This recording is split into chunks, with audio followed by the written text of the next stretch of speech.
अंतःकरण की शुद्धि होने पर विद्वान के दुखोत्पादक सब विक्षेप निवृत्त हो जाते हैं और उसी से प्रसन्न चित्त वाले पुरुष की ब्रह्मदर्शिनी प्रज्ञा प्रतिष्ठित होती है। विक्षेप रहित चित्त में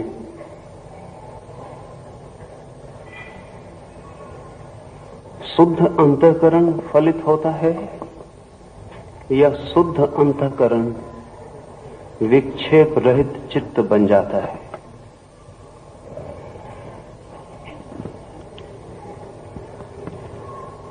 कृष्ण जो कह रहे हैं वह हमारी साधारण साधना की समझ के बिल्कुल विपरीत है। साधारणतः हम सोचते हैं कि विक्षेप अलग हो तो अंतःकरण शुद्ध होगा। कृष्ण कह रहे हैं अंतःकरण शुद्ध हो तो विक्षेप अलग हो जाते हैं।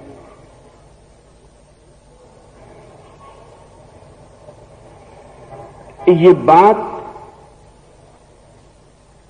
ठीक से न समझी जाए तो बड़ी भ्रांतियों में, जन्मों जन्मों के व्यर्थ के चक्कर में ले जा सकती है। ठीक से काज और इफेक्ट, क्या कारण बनता है और क्या परिणाम, इसे समझ लेना ही विज्ञान है। बाहर के जगत में भी, भीतर के जगत में भी। जो कार्य कारण की ठीक से व्यवस्था को नहीं समझ पाता और कार्यों को कारण समझ लेता और कारणों को कार्य बना लेता है, वो अपने हाथ से ही अपने को गलत करता है। वो अपने हाथ से ही अपने को अनडन करता है। किसान गेहूं बोता है, फिर फसल आती है। गेहूं के साथ भूसा भी आता है, लेकिन भूसा को बो दिया जाए तो भूसे के साथ गेहूं नहीं आता है। ऐसे किसान सोच सकता है कि जब गेहूं के साथ भूसा आता है तो उल्टा क्यों नहीं हो सकता, भूसे को बो दें गेहूं साथ आ जाए, वाइस वर्सा क्यों नहीं हो सकता। लेकिन भूसा बोने से सिर्फ भूसा सड़ जाएगा, गेहूं तो आएगा ही नहीं, हाथ का भूसा भी जाएगा। भूसा आता है गेहूं के साथ, गेहूं भूसे के साथ नहीं आता है। अंतःकरण शुद्ध हो तो चित्त के विक्षेप सब खो जाते हैं, विक्षिप्तता खो जाती है। लेकिन चित्त की विक्षिप्तता को कोई खोने में लग जाए तो अंतःकरण तो शुद्ध होता नहीं, चित्त की विक्षिप्तता और बढ़ जाती है। जो आदमी अशांत है, अगर वो शांत होने की चेष्टा में और लग जाए तो अशांति सिर्फ दुगनी हो जाती है। अशांति तो होती ही है, अब शांत न होने की अशांति भी पीड़ा देती है।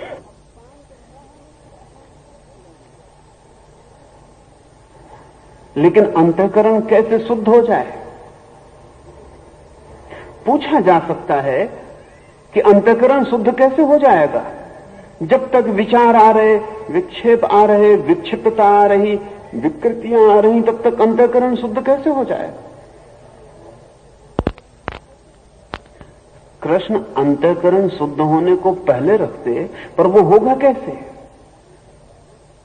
यहां सांख्य का जो गहरा से गहरा सूत्र है वो आपको स्मरण दिलाना जरूरी है। सांख्य का गहरा से गहरा सूत्र यह है कि अंतःकरण शुद्ध है ही,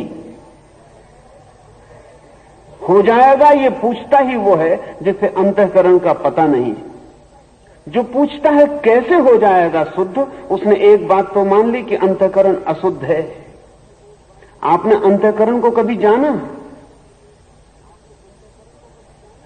बिना जाने मान रहे हैं कि अंतःकरण अशुद्ध है और उसको शुद्ध करने में लगे। अगर अंतःकरण अशुद्ध नहीं है तो आपके शुद्ध करने की सारी चेष्टा व्यर्थ ही हो रही है। और ये चेष्टा जितनी असफल होगी सफल तो हो नहीं सकती, क्योंकि जो शुद्ध है वो सिद्ध किया नहीं जा सकता।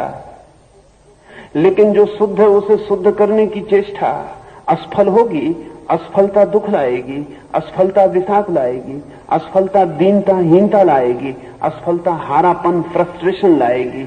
और बार बार असफल होकर आप ये कहेंगे अंतःकरण शुद्ध नहीं होता। अशुद्धि बहुत गहरी है।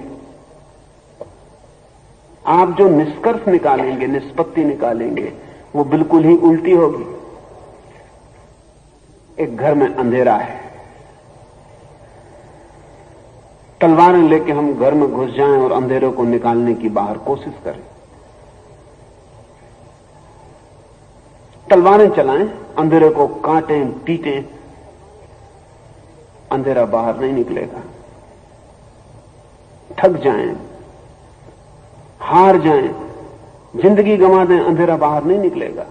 क्यों? तो शायद सारी मेहनत करने के बाद हम बैठ के सोचें कि अंधेरा बहुत शक्तिशाली है, इसलिए बाहर नहीं निकलता है।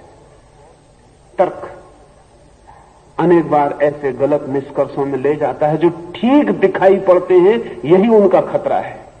अब ये बिल्कुल ठीक दिखाई पड़ता है कि इतनी मेहनत की और अंधेरा नहीं निकला, इसका मतलब साफ है कि मेहनत कम पड़ रही, अंधेरा ज्यादा शक्तिशाली है। सच्चाई उल्टी है। अगर अंधेरा शक्तिशाली हो तब तो किसी तरह उसे निकाला जा सकता है। शक्ति को निकालने के लिए बड़ी शक्ति ईजाद की जा सकती है। अंधेरा है ही नहीं, यही उसकी शक्ति है। वो है ही नहीं, इसलिए आप उसको शक्ति से निकाल नहीं सकते। वो नॉन एग्जिस्टेंशियल है, उसका कोई अस्तित्व ही नहीं। और जिसका अस्तित्व नहीं है उसे तलवार से न काटा जा सकता, न धक्के से निकाला जा सकता। असल में अंधेरा सिर्फ एब्सेंस है किसी चीज की, अंधेरा अपने में कुछ भी नहीं है। अंधेरा सिर्फ अनुपस्थिति है प्रकाश की, बस। इसलिए आप अंधेरे के साथ सीधा कुछ भी नहीं कर सकते हैं, और अंधेरे के साथ कुछ भी करना हो तो प्रकाश के साथ कुछ करना पड़ता है। प्रकाश जलाएं तो अंधेरा नहीं होता, प्रकाश बुझाएं तो अंधेरा हो जाता है। सीधा अंधेरे के साथ कुछ भी नहीं किया जा सकता, क्योंकि अंधेरा नहीं है। और जो नहीं है उसके साथ जो सीधा कुछ करने में लग जाएगा, वो अपने जीवन को ऐसे उलझाव में डाल लेता है जिसके बाहर कोई भी मार्ग नहीं होता। वो एब्सर्डिटी में पड़ जाता है। अंतःकरण अगर शुद्ध है तो अंतःकरण को शुद्ध करने की सब चेष्टा खतरनाक है, अंधेरे को निकालने जैसी चेष्टा है। क्योंकि जो नहीं है अशुद्धि, उसे निकालेंगे कैसे? सांख्य कहता है अंतःकरण अशुद्ध नहीं है, और अगर अंतःकरण भी अशुद्ध हो सकता है तो इस जगत में फिर शुद्धि का कोई उपाय नहीं। फिर शुद्ध कौन करेगा? क्योंकि जो शुद्ध कर सकता था वो अशुद्ध हो गया है। अंतःकरण अशुद्ध नहीं। अगर ठीक से समझें तो अंतःकरण ही शुद्धि है। The very purification, the very purity, अंतःकरण शुद्ध ही है। लेकिन अंतःकरण का हमें कोई पता नहीं है कि क्या है। आप किस चीज को अंतःकरण जानते हैं? अंग्रेजी में एक शब्द है कॉन्शियंस, और गीता के जिनने भी अनुवाद किए हैं उन्होंने अंतःकरण का अर्थ कॉन्शियंस किया है। उससे गलत कोई अनुवाद नहीं हो सकता।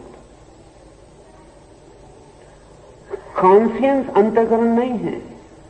कॉन्शियंस अंतःकरण का धोखा है। इसे थोड़ा समझ लेना जरूरी होगा, क्योंकि वो बहुत गहरे रूट्स में बैठ गई भ्रांति है सारे जगत में।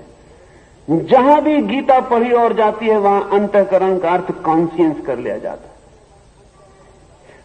हम भी अंतःकरण से जो मतलब लेते हैं वो क्या है? आप चोरी करने जा रहे हैं, भीतर से कोई कहता चोरी मत करो, चोरी बुरी, आप कहते हैं अंतःकरण बोल रहा है। ये कॉन्शियंस है, अंतःकरण नहीं। ये सिर्फ समाज के द्वारा डाली गई धारणा है, अंतःकरण नहीं। क्योंकि अगर समाज चोरों का हो तो ऐसा नहीं होगा। ऐसे समाज है, जाट है, तो जाट में लड़के की शादी नहीं होती जब तक वो 2-4 चोरियां न कर ले। जाट का लड़का जब चोरी करने जाता है तो कभी उसके मन में नहीं आता कि बुरा कर रहा है। अंतःकरण उसके पास भी है, आपके पास ही नहीं। लेकिन सोशल जो बिल्ट इन आपके भीतर डाली गई धारणा है वो उसके पास नहीं है। मेरे एक मित्र पख्तून इलाके में घूमने गए थे, तो पेशावर में उन्हें मित्रों ने कहा कि पख्तून इलाके में जा रहे हैं, जरा संभल के बैठना, जीप तो ले जा रहे हैं लेकिन होशियारी रखना। उन्होंने कहा क्या खतरा क्या है, हमारे पास कुछ है नहीं लूटने को। उन्होंने कहा नहीं, ये खतरा नहीं है, खतरा यह है कि पख्तून लड़के अक्सर सड़कों पर निशाना सीखने के लिए लोगों को गोली मार देते, निशाना सीखने के लिए, दुश्मन को नहीं। पख्तून लड़के निशाना सीखने के लिए सड़क के किनारे से चलती हुई कार में गोली मार के देखते हैं कि निशाना लगा कि नहीं। मित्र तो बहुत घबरा गए, उन्होंने कहा कि आप क्या कहते हैं, निशाना लगाने के लिए? तो क्या उनके पास कोई अंतःकरण नहीं है? अंतःकरण तो पख्तून के पास भी है, अंतःकरण किसी की बपौती नहीं है। लेकिन पख्तून के पास जिसको हिंसा अहिंसा का सामाजिक बोध कहते हैं, उसे डालने का कोई बचपन से प्रयास नहीं किया गया। एक हिंदू को कहें कि चचेरी बहन को शादी कर ले तो उसका अंतःकरण इंकार करता है, मुसलमान का नहीं करता है। कारण ये नहीं कि मुसलमान के पास अंतःकरण नहीं, सिर्फ चचेरी बहन से शादी करने की धारणा का भेद है, वो समाज देता है, वो अंतःकरण नहीं है। समाज ने एक इंतजाम किया है, बाहर अदालत बनाई है और भीतर भी एक अदालत बनाई है।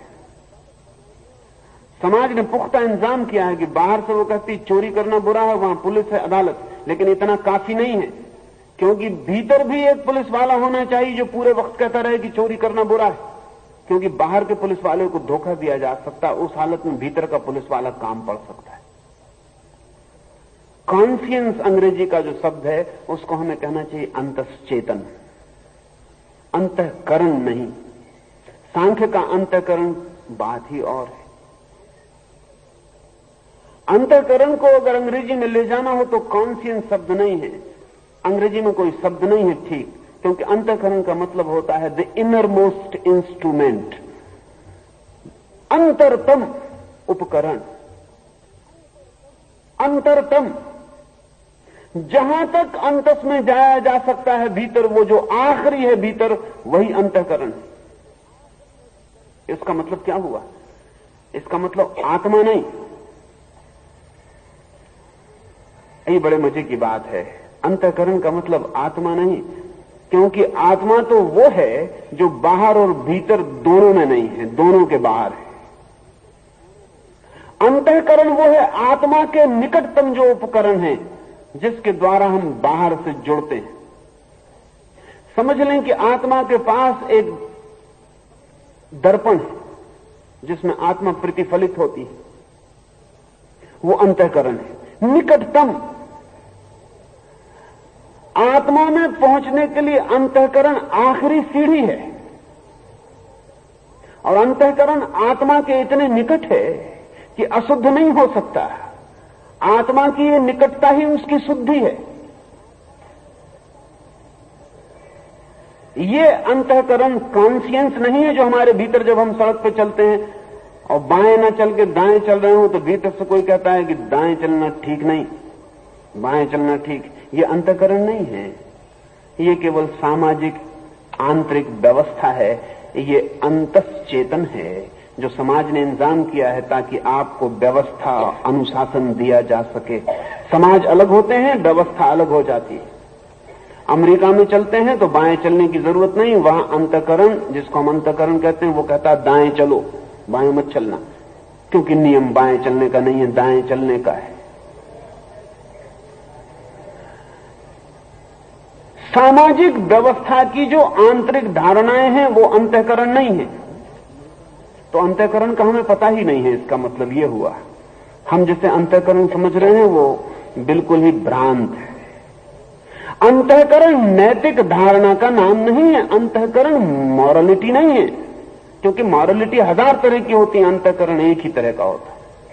हिंदू की नैतिकता अलग, मुसलमान की नैतिकता अलग, जैन की नैतिकता अलग, ईसाई की नैतिकता अलग, अफ्रीकन की अलग, चीनी की अलग। नैतिकताएं हजार हैं, अंतःकरण एक है। तो अंतःकरण शुद्ध ही है। आत्मा के इतने निकट रह के कोई चीज अशुद्ध नहीं हो सकती। जितने दूर होती है आत्मा से उतनी अशुद्धि की संभावना बढ़ती। अगर ठीक से समझें, more the distance more the impurity. जैसे दिया जल रहा है, यहां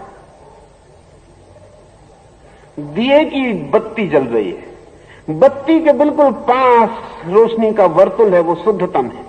फिर बत्ती की रोशनी आगे गई, फिर धूल है, हवा है, और रोशनी अशुद्ध हुई। फिर और दूर गई, फिर और अशुद्ध हुई, फिर और दूर गई, फिर और अशुद्ध हुई, और थोड़ी दूर जाके हम देखते हैं कि रोशनी नहीं है, अंधेरा है। एक एक कदम रोशनी जा रही है और अंधेरे से डूबती जा रही है। शरीर तक आते आते सब चीजें अशुद्ध हो जाती हैं, आत्मा तक जाते जाते सब शुद्ध हो जाती है। शरीर के निकटतम इंद्रियां हैं, इंद्रियों के निकटतम अंतस इंद्रियां हैं, अंतस इंद्रियों के निकटतम स्मृति है, स्मृति के निकटतम बुद्धि है, प्रयोगित। प्रयोगित अप्लाइड इंटेलेक्ट के निकटतम अप्रयोगित बुद्धि है, अप्रयोगित बुद्धि के नीचे अंतःकरण है, अंतःकरण के नीचे आत्मा है, आत्मा के नीचे परमात्मा है। ऐसा अगर ख्याल में आ जाए तो सांख्य कहता है कि अंतःकरण शुद्ध ही है, वो कभी अशुद्ध हुआ नहीं, लेकिन हमने अंतःकरण को जाना नहीं। इसलिए लोग पूछते हैं अंतःकरण कैसे शुद्ध हो। अंतःकरण शुद्ध नहीं किया जा सकता, करेगा कौन? और जो शुद्ध है ही वो शुद्ध कैसे किया जा सकता है? पर जाना जा सकता है कि शुद्ध है। कैसे जाना जा सकता है? एक ही रास्ता है, पीछे हटें, पीछे हटें, अपने को पीछे हटाएं, अपनी चेतना को सिकोड़ें, जैसे कछुआ अपने अंगों को सिकोड़ लेता। शरीर को भूलें, इंद्रियों को भूलें, छोड़ें बाहर की परिधि पर और भीतर चलें। अंतस इंद्रियों को छोड़ें और भीतर चलें, स्मृति को छोड़ें और भीतर चलें। भीतर याद आ रही है, शब्द आ रहे हैं, विचार आ रहे हैं, स्मृति आ रही, छोड़ें।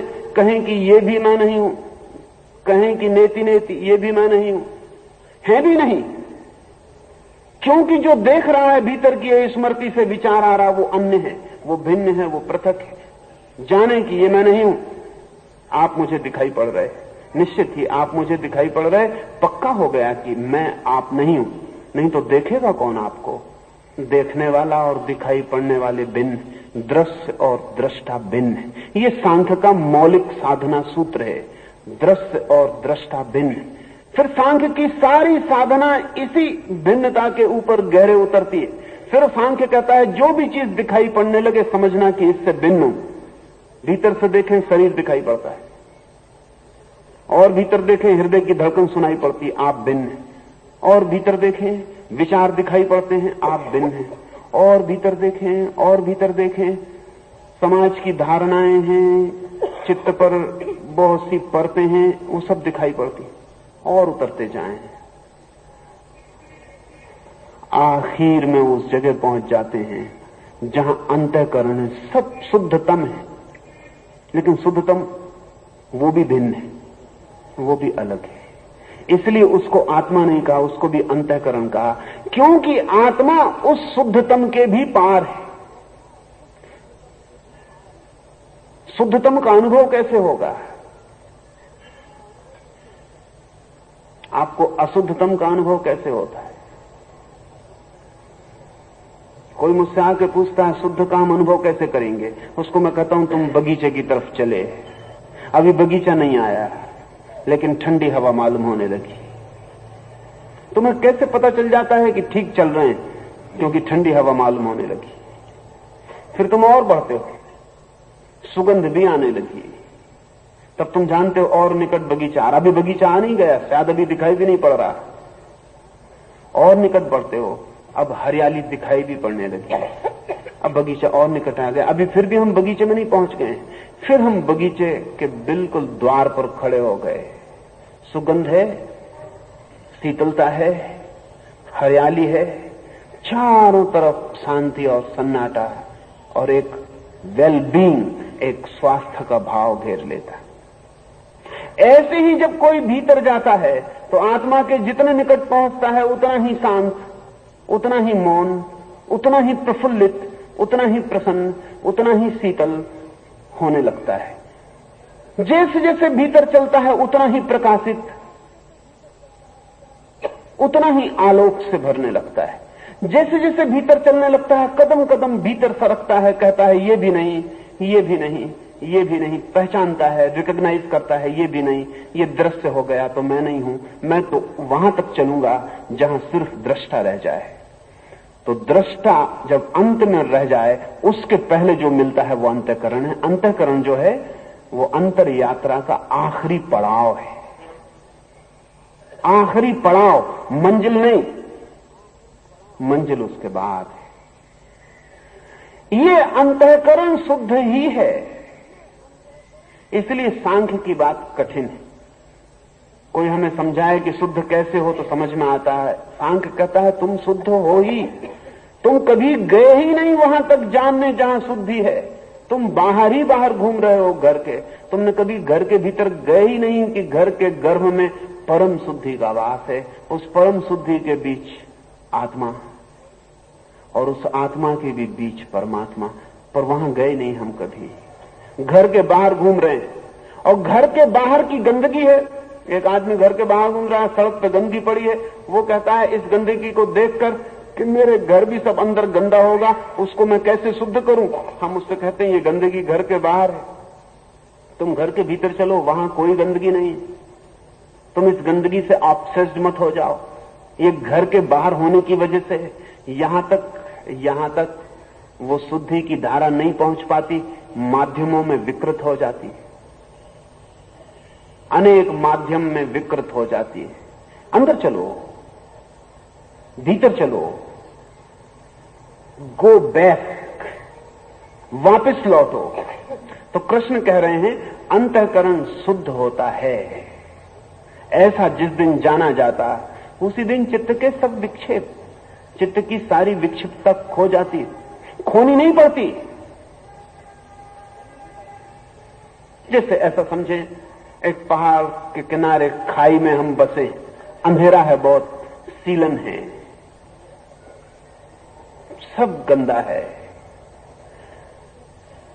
पहाड़ को घेरे हुए बादल घूमते हैं, वो वादी को, खाई को ढक लेते हैं, उनकी वजह से ऊपर का सूर्य भी दिखाई नहीं पड़ता, उनकी काली छायाएं डोलती हैं घाटी में और बड़ी भयानक मालूम होती। एक आदमी शिखर पर खड़ा है, वो कहता तुम पहाड़ चढ़ो, लेकिन हम नीचे से पूछते हैं कि इन बादलों से छुटकारा कैसे होगा, ये काली छायाएं सारी घाटी को घेरे हुई हैं, इनसे मुक्ति कैसे होगी। वो आदमी कहता तुम इनकी फिक्र छोड़ो, तुम पहाड़ चढ़ो, तुम उस जगह आ जाओगे जहां तुम पाओगे कि बदलियां नीचे रह गई और तुम ऊपर हो गए हो। और जिस दिन तुम पाओगे कि बदलियां नीचे रह गई, तुम ऊपर हो गए हो, उस दिन बदलियां तुम पर कोई छाया नहीं डालती। बदलियां सिर्फ उन्हीं पर छायाएं डालती हैं जो बदलियों के नीचे हैं, बदलियां उन पर छाया नहीं डालती जो बदलियों के ऊपर हैं। अगर कभी हवाई जहाज में आप उड़े तो बदलियां फिर आप पर छाया नहीं डालती, बदलियों का वितान नीचे रह जाता है, आप ऊपर हो जाते। लेकिन पृथ्वी पर बदलियां बहुत छाया डालती हैं। मन के जो विक्षेप हैं, विक्षिप्तताएं हैं, विकार हैं, वे बदलियों की तरह हैं और हम पर छाया डालते हैं क्योंकि हम घाटियों में जीते हैं। कृष्ण कहते हैं चलो अंतःकरण की शुद्धि की यात्रा पर। जब तुम अंतःकरण पर पहुंचोगे तब तुम हंसोगे कि ये बदलियां जो बड़ी पीड़ित करती थी अब ये नीचे छूट गई हैं, अब इनका कोई ख्याल भी नहीं आता, अब ये कोई छाया भी नहीं डालती, अब इनसे कोई संबंध ही नहीं है, अब सूरज आमने सामने है, अब बीच में कोई बदलियों का वितान नहीं है, कोई जाल नहीं। विचार घाटियों के ऊपर बादलों की भांति हैं, जो अंतःकरण तक पहुंचता है वो शिखर पर पहुंच जाता, वहां सूर्य का प्रकट प्रकाश है। ये यात्रा है, ये शुद्धि नहीं है, ये यात्रा है, शुद्धि फल है। पता चलता है कि शुद्ध है। तो कृष्ण कह रहे हैं अंतःकरण शुद्ध है, वहां चित्त का कोई विक्षेप नहीं है। नास्ति बुद्धि अयुक्तस्य न युचाक्त न चायुक्तस्य भावना न चाभावयत शान्तिः अशान्तस्य कृता सुखम। अयुक्त पुरुष को न बुद्धि होती है और न भावना होती है, एवं भावना रहित पुरुष को शांति नहीं मिलती और शांति रहित पुरुष को सुख कहाँ। अयुक्त पुरुष को शांति नहीं, युक्त पुरुष को शांति है। अयुक्त पुरुष क्या, युक्त पुरुष क्या? अयुक्त पुरुष को भावना नहीं, शांति नहीं, आनंद नहीं। क्या ये युक्त और अयुक्त का क्या अर्थ है? अयुक्त का अर्थ है अपने से ही अलग, अपने होने से ही दूर पड़ गया, अपने से ही बाहर पड़ गया, अपने से ही टूट गया, स्प्लिट। लेकिन अपने से कोई कैसे टूट सकता है? अपने से कोई कैसे अयुक्त हो सकता है? अपने से टूटना तो असंभव है। अगर हम अपने से ही टूट जाएं, इससे बड़ी असंभव बात कैसे हो सकती? क्योंकि अपने का मतलब ही यह होता है कि अगर मैं अपने से ही टूट जाऊं तो मेरे दो अपने हो गए, एक जिससे मैं टूट गया और एक जो मैं टूट कर हूं। अपने से टूटना हो नहीं सकता। और अपने से जुड़ने का भी क्या मतलब, अपने से युक्त होने का भी क्या मतलब, जब टूट ही नहीं सकता हूं तो फिर बात कहां है? सच में कोई अपने से टूटता नहीं, लेकिन अपने से टूटता है ऐसा सोच सकता है, ऐसा विचार सकता है, ऐसे भाव, ऐसे सम्मोहन से भर सकता है कि मैं अपने से टूट गया हूं। आप रात सोए, सपना देखा कि अहमदाबाद में नहीं है, कलकत्ते में। कलकत्ते में चले नहीं गए। ऐसे सोए सोए कलकत्ता जाने का अभी तक कोई उपाय नहीं है।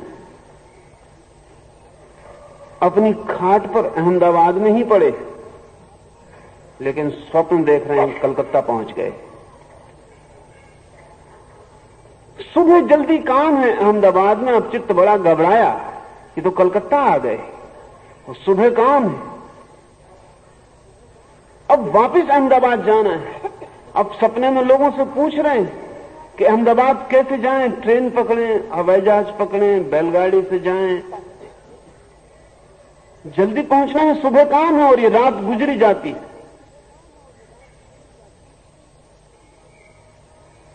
आपकी घबराहट उचित है, अनुचित तो नहीं।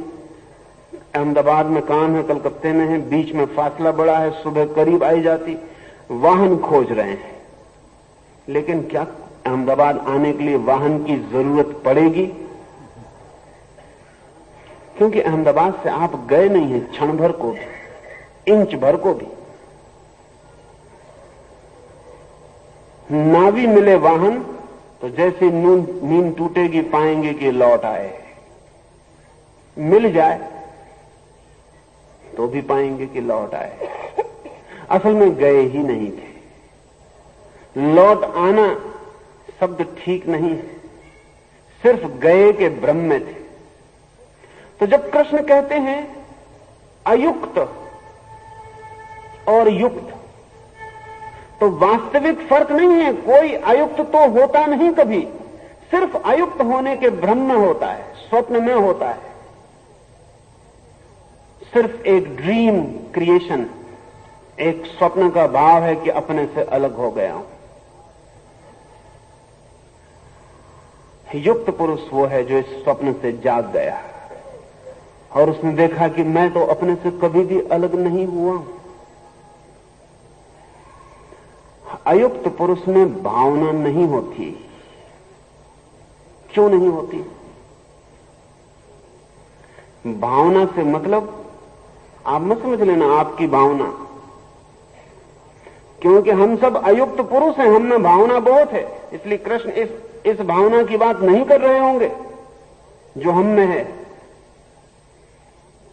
एक आदमी कहता है कि भावना बहुत है, पत्नी मर गई, रो रहा है, बेटा बीमार पड़ा है, आंसू गिरा रहा है, कहता है भावना बहुत है। ये भावना नहीं है, ये फीलिंग नहीं है, ये सिर्फ सेंटिमेंटलिटी है। फर्क क्या है? अगर ये भावना नहीं है, सिर्फ भावना का धोखा है, तो फर्क क्या है? एक आदमी रो रहा है अपने बेटे के पास बैठा हुआ, मेरा बेटा बीमार है, और चिकित्सक कहते हैं बचेगा नहीं, मर जाएगा। रो रहा है, छाती पीट रहा है, उसके प्राणों तो बड़ा संकट है। तभी हवा का एक झोंका आता है और टेबल से एक कागज उड़ के उसके पैरों के नीचे गिर जाता है। वो उसे यूं ही उठा के देख लेता है, पाता है कि उसकी पत्नी को लिखा किसी का प्रेम पत्र है। पता चलता है पत्र को पढ़ के कि बेटा अपना नहीं, किसी और से पैदा हुआ है। सब भावना विदा हो गई, कोई भावना न रही। दवाई की बोतलें हटा देता है, जहर की बोतलें रख देता है, रात एकांत में गर्दन दबा देता है।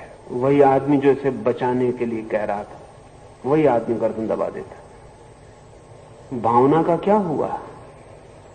ये कैसी भावना थी? ये भावना नहीं थी, ये मेरे के लिए भावना का मिथ्या भ्रम था। मेरा नहीं है तो बात समाप्त हो गई। टॉलस्टॉय ने एक कहानी लिखी, लिखा है कि एक आदमी का बेटा बहुत दिन से घर के बाहर चला गया। बाप ही क्रोधित हुआ था, इसलिए चला गया था। फिर बाप बुरा होने लगा, बहुत परेशान था, अखबारों में खबर निकाली, संदेशवाहक भेजे। फिर उस बेटे का पत्र आ गया कि मैं आ रहा हूं, आपने बुलाया तो मैं आता हूं, मैं फला फला दिन फला फला ट्रेन से आ जाऊंगा। स्टेशन दूर है, देहात में रहता है बाप, अपनी बग्गी कस के वो उसे लेने आया। मालगुजार है, जमींदार है, लेकिन ट्रेन उसके आने के बाद पता चला कि आ चुकी। वो सोचता था 4 बजे आएगी, वो 2 बजे आ गई। तो धर्मशाला में ठहरा जाकर, अब अपने बेटे की तलाश करे कि वो कहां गया। धर्मशाला में कोई जगह खाली नहीं है। तो धर्मशाला के मैनेजर को उसने कहा कि कोई भी जगह तो खाली करवाओ ही। वो जमींदार है, तो उसने कहा कि अभी कोई एक भिखमंगा सा आदमी आके ठहरा है कमरे में, उसको निकाल बाहर कर दें। उसने कहा निकाल बाहर करो। उसे पता नहीं वो उसका बेटा है। उसे निकाल बाहर कर दिया गया। वो अपने कमरे में आराम से, उसने आदमी भेजे कि गांव में खोजो। वो बेटा बाहर सीढ़ियों पे बैठा है, सर्द रात उतरने लगी। उस गरीब लड़के ने बार बार कहा कि मुझे भीतर आ जाने दें, बर्फ पड़ रही है और मुझे बहुत दर्द है पेट में। और उसने कहा कि यहां गड़बड़ मत करो, भाग जाओ यहां से, रात मेरी नींद हराम मत कर देना।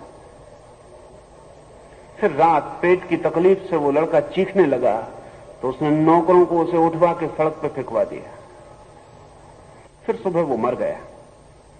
सुबह जब वो जमींदार उठा तो वो लड़का मरा हुआ पड़ा था। लोगों की भीड़ इकट्ठी थी, लोग कह रहे थे कौन है, क्या है, कुछ पता लगाओ। किसी ने उसके खीसे में से ढूंढबीन की तो चिट्ठी मिल गई। तब तो उन्होंने कहा कि अरे वो जमींदार जिसको खोज रहा है ये वही है, ये जमींदार को लिखी गई चिट्ठी पत्री या अखबारों की कटिंग, ये उसका लड़का है। वो जमींदार बाहर बैठ के अपना हुक्का पी रहा है। जैसे उसने सुना मेरा लड़का है, एकदम भावना आ गई। अब वो छाती पीट रहा है, वो रो रहा है। अब उस लड़के को, मरे को कमरे के अंदर ले गया, जिंदा को रात नहीं ले गया। मरे को दिन में कमरे के अंदर ले गया। अब उसकी सफाई की जा रही है मरे पर। मरे को नए कपड़े पहनाए जा रहे हैं, वो जमींदार का बेटा है। अब उसको घर ले जाने की तैयारी चल रही है। रात उसने कई बार प्रार्थना की मुझे भीतर आने दो, तो उसके नौकरों ने उसे सड़क पर फेंकवा दिया। ये भावना है? नहीं, ये भावना का धोखा है। भावना मेरे तेरे से बंधी नहीं होती, भावना भीतर का सहज भाव है। अगर भावना होती तो इसे कमरे के बाहर निकालना मुश्किल होता। अगर भावना होती तो दर्द, पेट, उसके पेट में दर्द है, सर्द रात, बर्फ पड़ती है, उसे बाहर बिठाना मुश्किल होता। ये सवाल नहीं है कि वो कौन है, सवाल ये है कि भाव है भीतर। ध्यान रहे, भावना स्वयं की स्फुरना है, दूसरे का सवाल नहीं कि वो कौन है। मर रहा है एक आदमी, नौकरों से फिकवा दिया उसे उठा के। टॉलस्टॉय ने जब ये कहानी लिखी तो उसने अपने संस्मरणों में लिखा है कि ये कहानी मेरी एक अर्थों में ऑटोबायोग्राफी भी है, ये मेरा आत्मस्मरण भी है, क्योंकि खुद टॉलस्टॉय शाही परिवार का था। उसने लिखा है, मेरी मां, मैं समझता था बहुत भावनाशील है, लेकिन ये तो मुझे बाद में उद्घाटन हुआ कि उसे भावना जैसी कोई चीज ही नहीं। क्यों समझता था कि भावनाशील है? क्योंकि थिएटर में उसके 4-4 रुमाल भीग जाते थे आंसुओं से जब नाटक चलता है, और कोई दुख, ट्रेजेडी होती तो वैसी धुआंधार रोती थी कि नौकर रुमाल लिए खड़े रहते। शाही घर की लड़की थी, तत्काल रुमाल बदलने पड़ते थे। 4-4, 6-6, 8-8 रुमाल एक नाटक, एक थिएटर में भीग जाते। तो टॉलस्टॉय ने लिखा कि मैं उसके बगल में बैठ कर देखा करता था मेरी मां कितनी भावनाशील। लेकिन जब मैं बड़ा हुआ तब मुझे पता चला कि उसकी बग्गी बाहर 6 घोड़ों में जुती खड़ी रहती थी और आज्ञा थी कि कोचवान बग्गी पर ही बैठा रहे, क्योंकि कब उसका मन हो जाए थिएटर से जाने का तो ऐसा ना हो कि एक क्षण को भी कोचवान ढूंढना पड़े।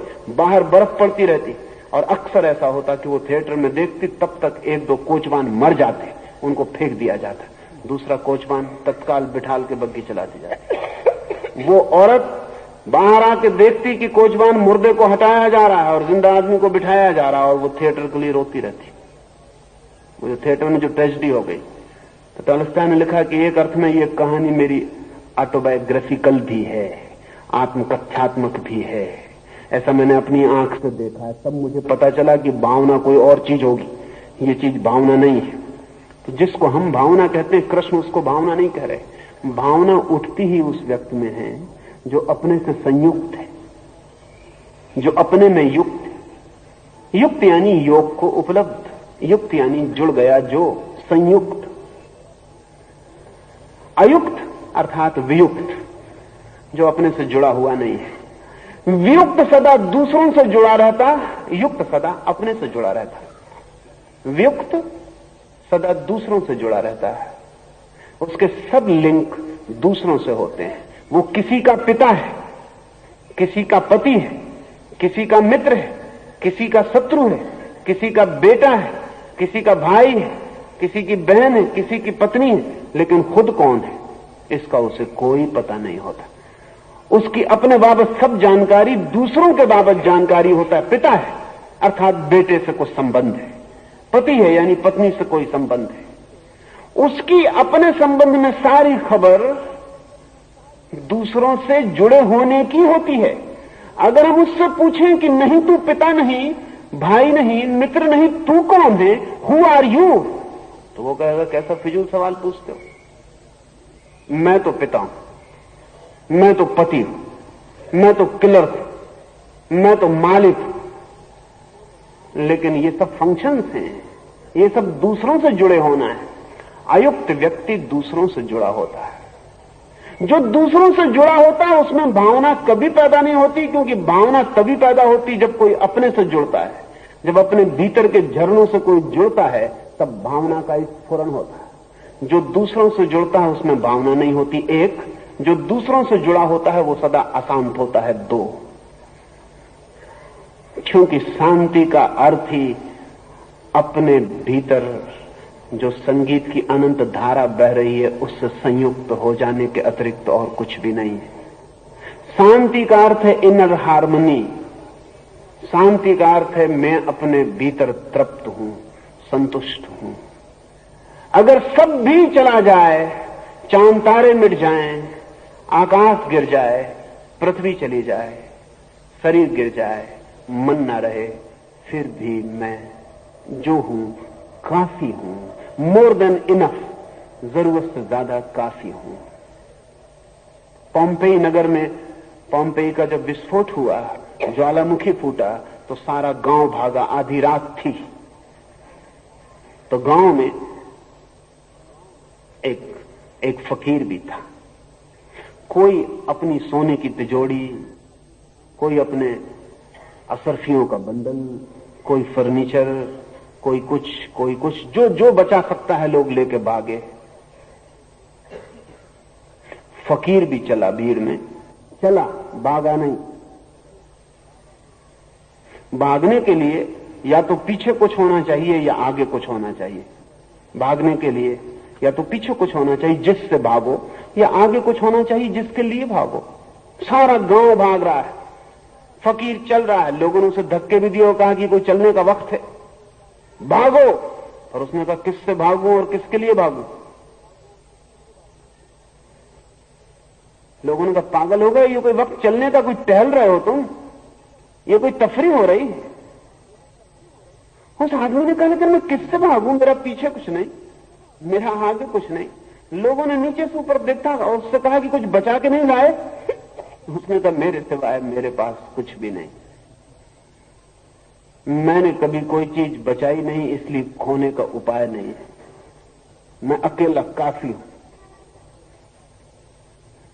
कोई रो रहा है कि मेरी तिजोरी छूट गई, कोई रो रहा है कि मेरा ये छूट गया, कोई रो रहा है कि मेरा वो छूट गया। सिर्फ एक आदमी उस भीड़ में हंस रहा है। लोग उससे पूछते हैं तुम हंस क्यों रहे हो, क्या तुम्हारा कुछ छूटा नहीं? वो कहता है कि मैं जितना था उतना यहां भी हूं, मेरा कुछ भी नहीं छूटा। उस अशांत भीड़ में अकेला वही आदमी है जिसके पास कुछ भी नहीं है, बाकी सब कुछ ना कुछ बचा के लाए हैं फिर भी अशांत है, और वो आदमी कुछ भी बचा के नहीं लाया और फिर भी शांत है। बात क्या है? युक्त पुरुष शांत हो जाता, अयुक्त पुरुष अशांत होता है। तो ज्ञानी युक्त होकर शांति को उपलब्ध हो जाता है।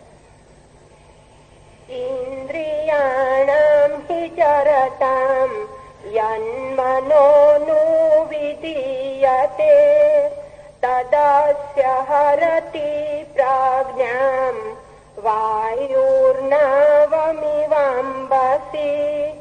तस्मादस्य महाबाहो निगृहीतानि सर्वशः इंद्रियाणीन्द्रियार्थेभ्यः तस्य प्राज्ञा प्रतिष्ठिता। यदि विद्वान अपने अपने विषयों में प्रवृत्त इंद्रियों के पीछे मन को भी प्रवृत्त करे, तो जैसे वायु जल में नौका के हर लेता है, वैसे ही उक्त मन उसकी बुद्धि को हर लेता है। इससे हे महाबाहो, अपने अपने विषयों से जिसकी सब इंद्रियां निगृहित हो जाती है, उसकी प्रज्ञा प्रतिष्ठित हो जाती है। जैसे नाव चलती हो और हवा की आंधियों के झोंके उस नाव को डमाडोल कर देते हैं, आंधियां तेज हों तो नाव डूब भी जाती है। ऐसे ही कृष्ण कहते हैं अर्जुन, जिसके चित्त की शक्ति विषयों की तरफ विक्षिप्त होकर भागती है, उसका मन आंधी बन जाता है, उसका मन तूफान बन जाता है। उस आंधी और तूफान में शांति की, समाधि की, स्वयं की नाव डूब जाती है। लेकिन अगर आंधियां ना चले तो नाव डगमगाती भी नहीं। अगर आंधियां बिल्कुल न चले तो नाव के डूबने का उपाय ही नहीं रह जाता है। ठीक ऐसे ही मनुष्य का चित्त जितने ही झंझावात से भर जाता है वासनाओं के, जितने ही जोर से चित्त की ऊर्जा और शक्ति विषयों की तरफ दौड़ने लगती है, वैसे ही जीवन की नाव डगमगाने लगती है और डूबने लगती है। ज्ञानी पुरुष इस सत्य को देखकर, इस सत्य को पहचान कर ये चित्त की वासना की आंधियों को नहीं दौड़ाता। क्या मतलब? रोक लेता है, लेकिन आंधियां अगर रोकी जाएंगी तो भी आंधियां ही रहेंगी, और दौड़ गई आंधियां शायद कम संघातक हो, रोकी गई आंधियां शायद और भी संघातक हो जाएं। तो क्या ज्ञानी पुरुष आंधियों को रोक लेता है, रेस्ट्रेन करता है? अगर रोकेगा तो भी आंधियां आंधियां ही रहेंगी, और रुकी आंधियों का वेग और भी बढ़ जाएगा। तो क्या करता है ज्ञानी पुरुष? ये बहुत मजे की समझने की बात है कि आंधियां रोकनी नहीं पड़ती, सिर्फ चलानी पड़ती। रोकनी नहीं पड़ती, सिर्फ चलानी पड़ती। आप न चलाएं और रुक जाती हैं, क्योंकि आंधियां कहीं बाहर से नहीं आ रही, आपके ही सहयोग, कोऑपरेशन से आ रही। मैं इस हाथ को हिला रहा हूं, इस हाथ को हिलने से मुझे रोकना नहीं पड़ता। जब रोकता हूं तो उसका कुल मतलब इतना होता है कि अब नहीं हिलाता हूं। कोई हाथ अगर बाहर से हिलाया जा रहा हो तो मुझे रोकना पड़े, मैं ही हिला रहा हूं। तो रोकने का क्या मतलब होता है? शब्द में रोकना क्रिया बनती है, उससे भ्रांति पैदा होती है। यथार्थ में वस्तुतः रोकना नहीं पड़ता, सिर्फ चलाता नहीं हूं कि हाथ रुक जाता है। एक ज़ेन फकीर हुआ, उसका नाम था रिंझाई। एक आदमी उसके पास गया और उसने कहा कि मैं कैसे रोकूं? उस फकीर ने कहा, गलत सवाल मेरे पास पूछा तो ठीक नहीं होगा। ये डंडा देखा है? रिंझाई एक डंडा पास रखता था, और वो दुनिया बहुत कमजोर है जहां फकीर के पास डंडा नहीं होता।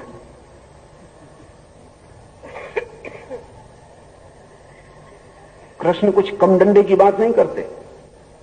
एक मित्र कल मुझसे कह रहे थे कि मेरी हालत भी अर्जुन जैसी है, आप मुझे संभालना। मेरे मन में हुआ कि उनसे कहूं कि अगर कृष्ण जैसा एक दफे तुमसे कह दूं महामूर्ख, तुम दोबारा लौट के ना आओगे, तुम आओगे ही नहीं। अर्जुन होना भी आसान नहीं है। वो कृष्ण उसको डंडे पे डंडे दिए चले जाते, भागता नहीं। संदेह है लेकिन निष्ठा में भी कोई कमी नहीं। संदेह है तो सवाल उठाता है, निष्ठा में भी कोई कमी नहीं, इसलिए भागता भी नहीं है। रिंझाई ने कहा कि देखा है ये डंडा, झूठे गलत सवाल पूछे सिर तोड़ दूंगा। उस आदमी ने कहा, क्या कहते हैं आप? सिर मेरा वैसे ही अपनी वासनाओं से टूटा जा रहा है, आप मुझे कोई तरकीब रोकने की बताएं। रिंझाई ने कहा, रोकने की बात नहीं, मैं तुझसे ये पूछता हूं किस तरकीब से वासनाओं को चलाता है? क्योंकि तू ही चलाने वाला, तो रोकने की तरकीब पूछनी पड़ेगी। एक आदमी दौड़ रहा है और हमसे पूछता है कैसे रोकें? रुकना पड़ता है, सिर्फ नहीं दौड़ना पड़ता है। रुकना नहीं पड़ता, सिर्फ नहीं दौड़ना पड़ता है। हाँ, कोई उसको घसीट रहा हो, कोई उसकी गर्दन में बैल की रस्सी बांध के खींच रहा हो, तब भी कोई सवाल। कोई उसके पीछे से उसको हुद्दे दे रहा हो, तब भी कोई सवाल। न उसे कोई घसीट रहा, न कोई पीछे से धक्का दे रहा, वो आदमी दौड़ रहा है और कहता है मैं कैसे रुकूं? तो उससे इतना ही कहना पड़ेगा, तू गलत ही सवाल पूछ रहा है। दौड़ भी तू ही रहा है, कैसे रुकने की बात भी तू ही पूछ रहा है। निश्चित ही तू रुकना नहीं चाहता, इसलिए पूछ रहा है। जो लोग रुकना नहीं चाहते वो यही पूछते रहते हैं कैसे रुकें, इसी में समय गंवाते रहते हैं। वे पूछते हैं हाउ टू डू इट, करना नहीं चाहते। क्योंकि मजा यह है कि वासना को कैसे चलाएं, इसे पूछने आप कभी किसी के पास नहीं गए, बड़े मजे से चला रहे हैं। तो कृष्ण कह रहे हैं कि जो इन आंधियों को नहीं चलाता है, रोक लेता नहीं चलाता है। हमारा कोऑपरेशन मांगती है वासना। आपने कोई ऐसी वासना देखी जो आपके बिना सहयोग के इंच भर सरक जाए? कभी बिना आपके सहयोग के आपके भीतर कोई भी वासना सरकी है इंच भर? तो फिर जरा लौट के देखना, जब वासना सरके तो खड़े हो जाना और कहना कि मेरा सहयोग नहीं, अब तू चल, और आप पाएंगे वहीं गिर गई, वहीं इंच भर भी नहीं जा सकती। आपका कोऑपरेशन चाहिए। एक मेरे मित्र हैं, उनको बड़ा क्रोध आता है, बड़े मंत्र पढ़ते हैं, बड़ी प्रार्थना करते हैं, मंदिर जाते हैं और वहां से और क्रोधी होकर लौटते हैं। क्रोध नहीं जाता, बस उनका वही परेशानी है कि क्रोध। तो मैंने उनसे कहा कि तुम ही क्रोध करते हो, कोई और करता है? उन्होंने कहा कि मैं ही करता हूं, लेकिन फिर भी जाता नहीं, कैसे जाए? मैंने कहा कि अभी छोड़ो, ये कागज में लिख के तुम्हें देता हूं। कागज लिख के उन्हें दे दिया, उसमें मैंने बड़े बड़े अक्षरों में लिख दिया कि अब मुझे क्रोध आ रहा है। मैंने कहा इसे खीसे में रखो, और जब भी क्रोध आए देख के इसको पढ़ना और फिर खीसे में रखना, और कुछ मत करना। उन्होंने कहा इससे क्या होगा? मैं बड़े बड़े ताबीज भी बांध चुका। मैंने कहा छोड़ो ताबीज, तुम इसको खीसे में रखो, 15 दिन बाद मेरे पास आना। 15 दिन बाद नहीं, वो 5 ही दिन बाद आ गए और कहने लगे कि क्या जादू है, क्योंकि जैसे ही मैं इसको पढ़ता हूं कि अब मुझे क्रोध आ रहा है, पता नहीं भीतर क्या होता। गया, कोऑपरेशन नहीं मिल पाता, 1 सेकंड को कोऑपरेशन चूक जाए, गया। फिर तो वो कहने लगे अब तो खींचे तक अंदर हाथ भी नहीं ले जाना पड़ता, इधर हाथ गया कि अक्षर ख्याल आए कि अब क्रोध आ रहा है। बस कोई चीज एकदम से बीच में जैसे फ्लॉप, कोई चीज एकदम से गिर जाती है।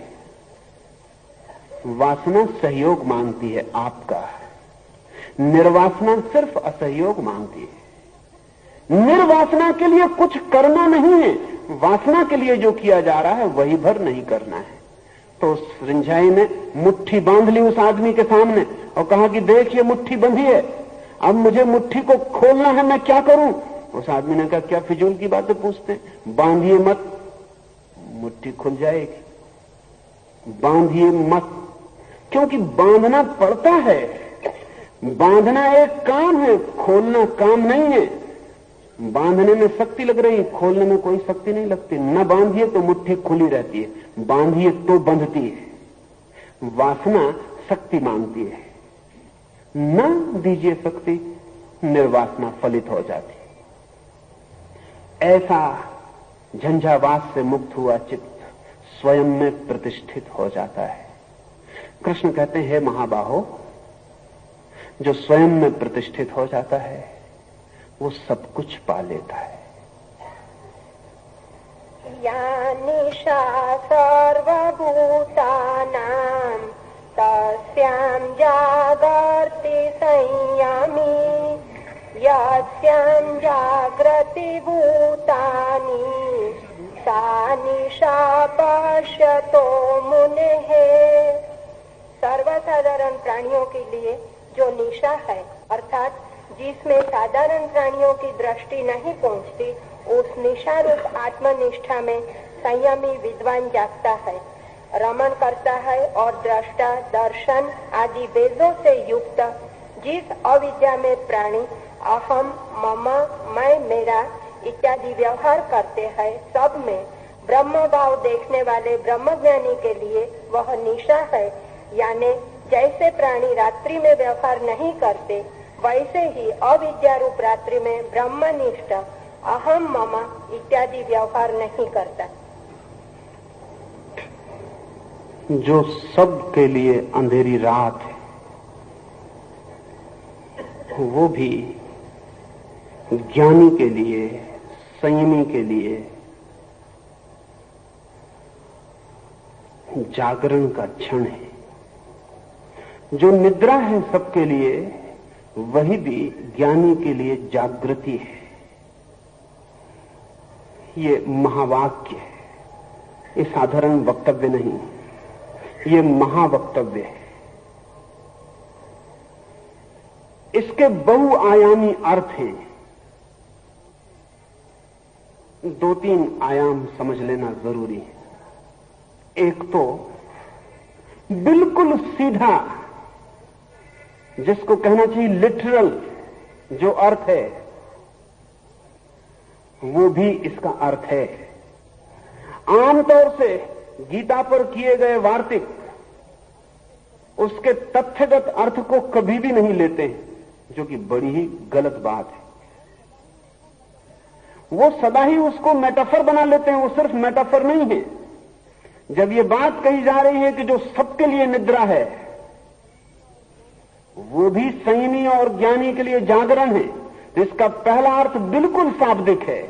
जो रात आप जब सोते हैं तब भी संयमी नहीं सोता है, इसे पहले समझ लेना जरूरी है, क्योंकि इसे कहने की हिम्मत नहीं जुटाई जा सकी है आज तक।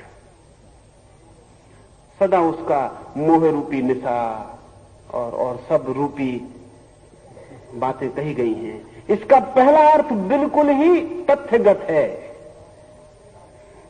जब आप रात सोते हैं तब भी ज्ञानी नहीं सोता है। इसका क्या मतलब? बिस्तर पर नहीं लेटता है। इसका क्या मतलब? आंख बंद नहीं करता है। इसका क्या मतलब? रात विश्राम को उपलब्ध नहीं होता है। नहीं, ये सब करता है फिर भी नहीं सोता है। 2-3 उदाहरण फिर बात को समझें। बुद्ध ने आनंद को दीक्षा दी। उनका चचेरा भाई था और बड़ा भाई था। तो दीक्षा लेते वक्त आनंद ने कहा कि दीक्षा के बाद तो तुम गुरु और मैं शिष्य हो जाऊंगा, तो मैं तुमसे फिर कुछ कह ना सकूंगा।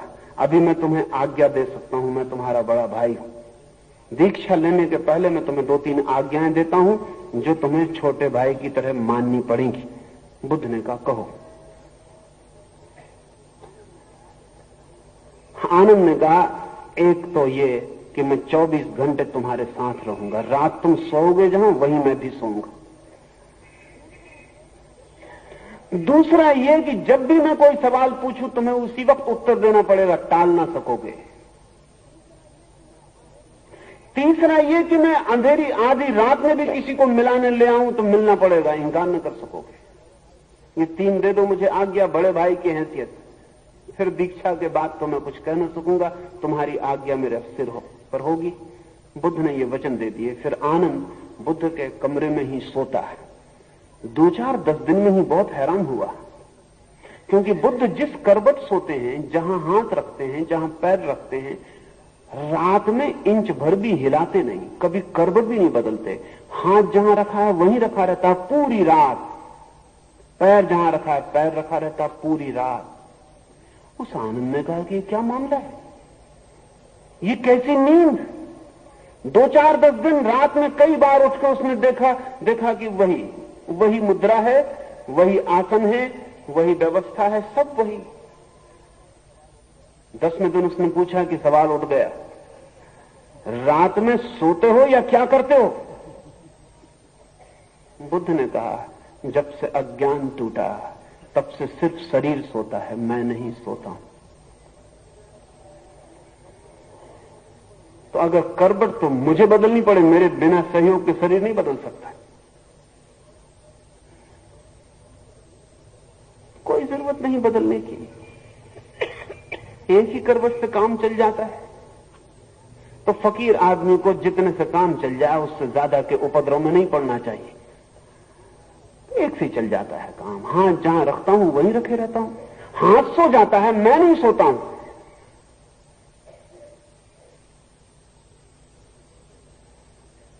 कृष्ण कहते हैं, जो सबके लिए अंधेरी निद्रा है वो भी ज्ञानी के लिए जागरण।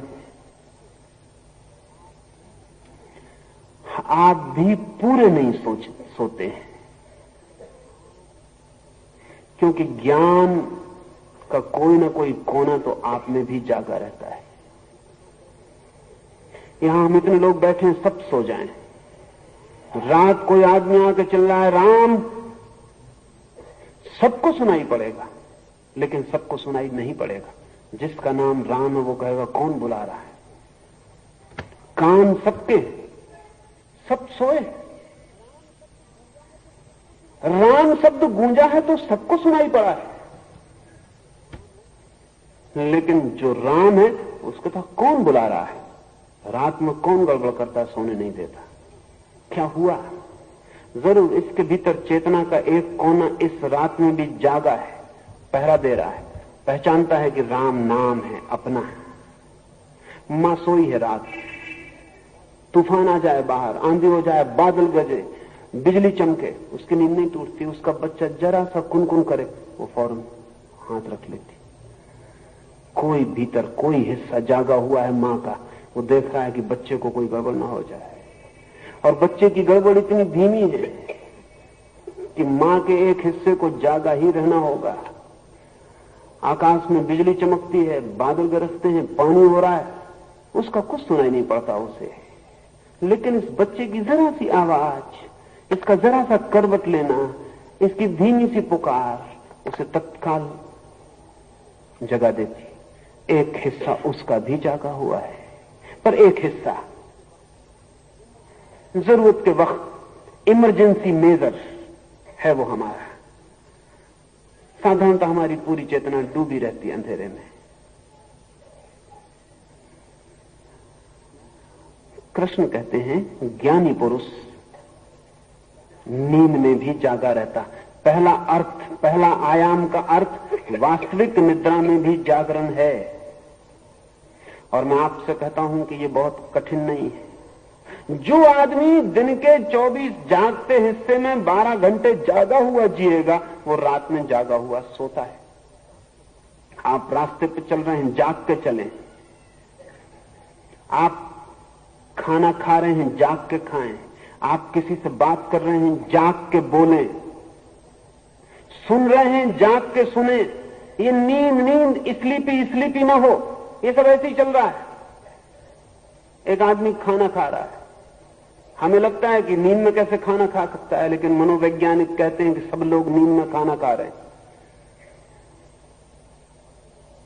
इमर्सन बड़ा विचारक हुआ। सुबह बैठा है, उसकी नौकरानी नाश्ता रख गई, किताब में उलझा है, तो नौकरानी ने बाधा नहीं दी, किताब से चुकेगा तो नाश्ता कर लेगा। उसका मित्र एक मिलने आया है, वो किताब में डूबा है, नाश्ता पास है। मित्र ने सोचा इससे बात पीछे कर लेंगे, पहले नाश्ता कर लें।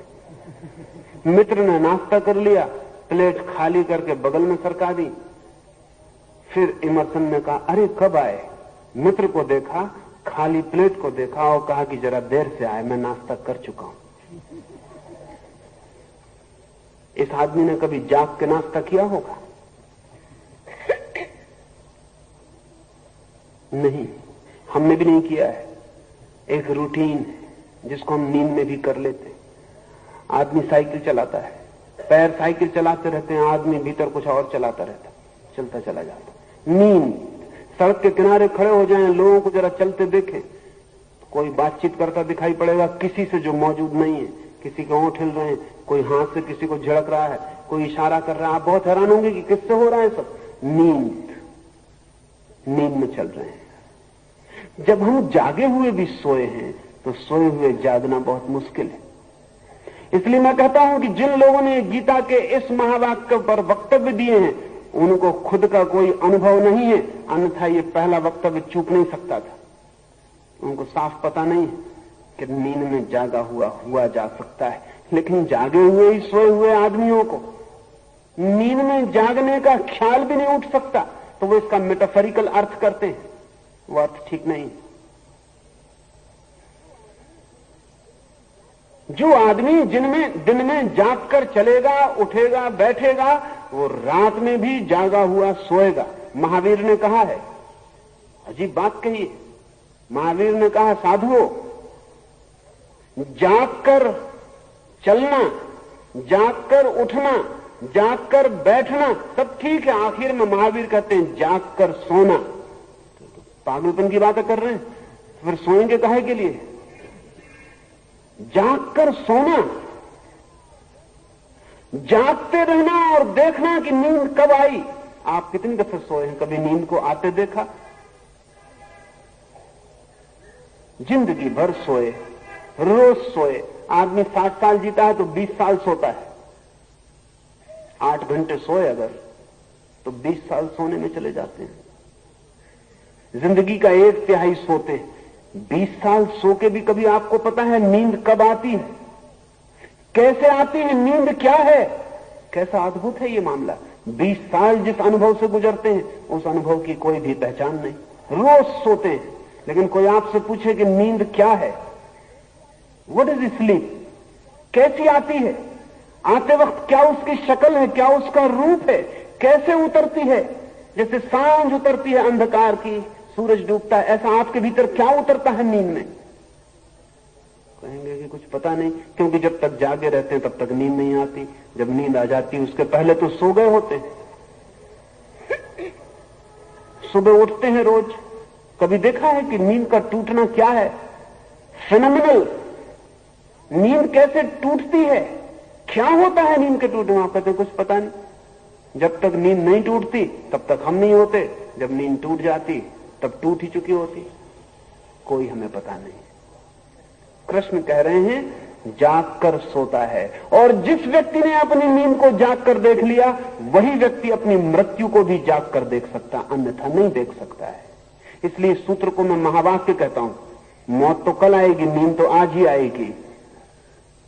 रात नींद को देखते हुए सोएं, आज कल, महीना, 2 महीना, 3 महीना, रोज सोते वक्त एक ही प्रार्थना मन में, एक ही भाव कि नींद आए तो उसे मैं देखूं।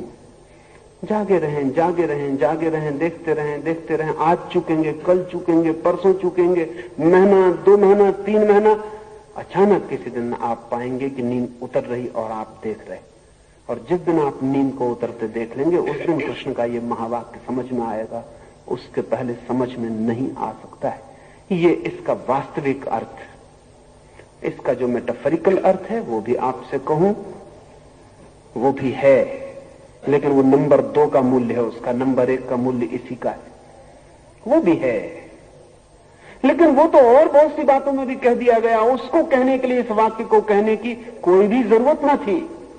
वो दूसरा जो मोह निशा, तो उसकी तो बहुत चर्चा हो गई।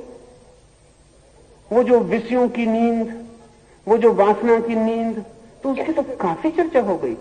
और कृष्ण जैसे लोग एक शब्द भी व्यर्थ नहीं बोलते, एक शब्द पुनरुक्त नहीं करते। अगर पुनरुक्ति दिखती हो तो आपकी समझ में भूल और गलती होती। कृष्ण जैसे लोग दे नेवर रिपीट, क्योंकि रिपीट का कोई सवाल नहीं है, दोहराने की कोई जरूरत नहीं है। क्या आपको पता है कि कौन लोग दोहराते हैं? सिर्फ वही लोग दोहराते हैं जिनमें आत्मविश्वास की कमी होती है।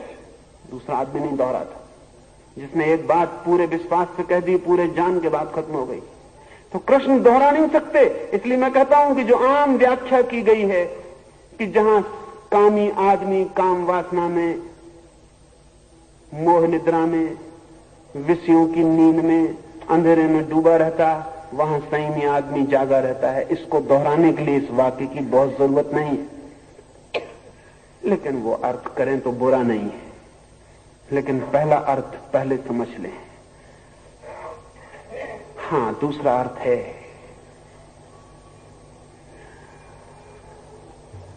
एक तंद्रा का घेरा, कहना चाहिए एक हिप्नोटिक आरा हमारे व्यक्तित्व में अटका हुआ है। जब आप चलते हैं तो आपके चारों तरफ नींद का एक घेरा चलता है। जब जागा हुआ पुरुष चलता है तब उसके पास भी चारों तरफ एक जागरण का घेरा चलता है। ये जो हमने फकीरों, नानक और कबीर और राम और कृष्ण और बुद्ध और महावीर के आसपास, उनके चेहरे के पास एक गोल घेरा बनाए, फोटोग्राफिक ट्रिक नहीं है। ये सिर्फ एक मिथ नहीं है। जागे हुए व्यक्ति के आसपास प्रकाश का एक उज्जवल घेरा चलता है। और जो लोग भी अपने भीतर के प्रकाश को देखने में समर्थ होते हैं वो दूसरे के आरा को भी देखने में समर्थ हो जाते हैं। जिन लोगों को भीतर अपने प्रकाश दिखाई पड़ने लगता है वो उस आदमी के चेहरे के आसपास प्रकाश के गोल घोरे को तत्काल देख लेते हैं। हाँ, आपको नहीं दिखता क्योंकि आपको उस तरह के सूक्ष्म प्रकाश का कोई भी अनुभव नहीं है। तो जैसे महावीर और बुद्ध और कृष्ण के आसपास चेहरे के गोल वर्तुल चलता है जागरण का, रोशनी का, ऐसे ही हम सब सोए हुए आदमियों के आसपास एक गोल वर्तुल चलता है अंधकार का, निद्रा का। वो भी आपको दिखाई नहीं पड़ेगा, क्योंकि उसका पता भी तब चलेगा जब प्रकाश दिखाई पड़े। तब आपको पता चलेगा कि जिंदगी भर एक अंधेरे का गोल घेरा भी आपके पास चलता था। पता तो पहले प्रकाश का चलेगा, तभी अंधकार का बोध होगा। उसके साथ ही हम पैदा होते हैं, उससे इतने निकट और परिचित होते हैं कि वो दिखाई नहीं पड़ता है। लेकिन मैं देखता हूं कि रास्ते पर 2 आदमी चल रहे हो तो दोनों के पास का चलने वाला घेरा अलग होता है। रंगों रंगों के फर्क होते हैं, शेड्स के फर्क होते हैं। अंधेरे और सफेदी के बीच में बहुत से ग्रे कलर होते हैं, लेकिन साधारणतः 100 आदमी के पास 100 में से 99 आदमियों के पास नींद का एक वर्तुल चलता है, एक स्लीपी वर्तुल चलता है। वैसा आदमी जहां जाता है उसके साथ उसकी नींद भी जाती।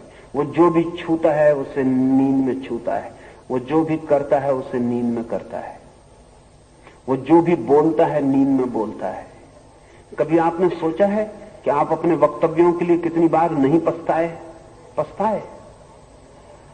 लेकिन कभी आपको पता है कि आपने ही बोला था होश में? पति घर आया है और एक शब्द पत्नी बोल गई है और कलह शुरू हो गई, और वो जानती है कि ये शब्द रोका जा सकता था, क्योंकि ये शब्द 25 दफे बोला जा चुका है और इस शब्द के आसपास इसी तरह की कलह 25 बार हो चुकी। फिर ये आज क्यों बोला गया? नींद में बोल गई, फिर बोल गई, कल फिर बोलेगी, परसों फिर बोलेगी। वो नींद चलेगी, वो रोज वही बोलेगी, रोज वही होगा। पति भी रोज वही उत्तर देगा। अगर एक पति पत्नी को 7 दिन ठीक से देख लिया जाए तो उनकी पिछली जिंदगी और आगे की सारी जिंदगी की कथा लिखी जा सकती है कि पीछे क्या हुआ और आगे क्या होगा, क्योंकि यही होगा, इसकी पुनरुक्ति होती रहेगी। ये नींद में चलते हुए लोग, वही क्रोध, वही काम, वही सब, वही दुख, वही पीड़ा, वही चिंता, सब वही रोज उठते हैं और वही दोहराते हैं, जैसे सब तय है, बंधी हुई मशीन की तरह, बस रोज अपनी मशीन पे जम जाते हैं और फिर दोहराते। ये नींद है, ये कृष्ण का दूसरा अर्थ है। जागा हुआ पुरुष जो भी करता है, ये नींद जैसे आदमी का उसका व्यवहार नहीं है। क्या फर्क पड़ेगा उसके व्यवहार में? तो उन्होंने इंगित दिए कि नींद से भरा हुआ आदमी मैं के और अहंकार के आसपास जिएगा, उसका सब कुछ अहंकार से भरा होगा। कभी आपने ख्याल किया, आईने के सामने खड़े होकर जो तैयारी आप कर रहे हैं वो आपकी तैयारी है कि अहंकार की तैयारी? किसकी तैयारी कर रहे हैं? अहंकार की तैयारी कर रहे हैं। बाहर निकलते हैं, झाड़ झूड़ के साथ रीढ़ सीधी कर लेते हैं, आंखें तेज हो जाती, या तो सुरक्षा में लग जाते हैं या आक्रमण में लग जाते हैं, चल पड़े। नींद वाला आदमी निकला घर से बाहर, उपद्रव संभावित, सब कुछ होगा, अभी कुछ ना कुछ करेगा। एक आदमी और सारे लोग अपने घरों के बाहर निकल रहे हैं, ये कुछ ना कुछ करेंगे। अमेरिका में अभी कार के एक्सीडेंट्स का जो सर्वे हुआ है उससे पता चला कि 75% कार की दुर्घटनाएं भौतिक नहीं, मानसिक घटनाएं। पागलपन की बात मालूम होती है ना? कार की दुर्घटना और मानसिक, कार का भी कोई माइंड है? कार का भी कोई मन है कि कार भी कोई मन से दुर्घटना करती? कार का नहीं है, ड्राइवर का है, वो जो सारथी बैठे रहते हैं भीतर। कभी आपको पता है कि जब आप क्रोध में होते हैं तो कार का एक्सीलेटर जोर से दबता है, नींद में, होश में नहीं, जल्दी आपको कहीं पहुंचना नहीं, लेकिन चित्त क्रोध से भरा है, किसी चीज को दबाना चाहता है, इसकी फिक्र नहीं कि किसको दबा रहे हैं, एक्सीलेटर को दबा रहे हैं। अब एक्सीलेटर से कोई झगड़ा नहीं, अब एक्सीलेटर को दबाइएगा क्रोध में तो खतरा पक्का है, क्योंकि तो नींद में दबाया जा रहा है, आपको पता ही नहीं कि क्यों दबा रहे हैं। एक्सीलेटर को पता होना चाहिए कि क्यों दबा रहे हैं, कहां दबा रहे हैं, कितनी भीड़ है, कितने लोग हैं, कितनी कारें दौड़ रही हैं, आपको कुछ पता नहीं, आप एक्सीलेटर को नहीं दबा रहे। कोई अपनी पत्नी के सिर पर पैर दबा रहा है, कोई अपने बेटे के, कोई अपने बाप के, कोई अपने मालिक के, पता नहीं वो एक्सीलेटर किन किन के लिए काम कर रहा है, पता नहीं कौन एक्सीलेटर इस वक्त बना हुआ है, दबाए जा रहे हैं।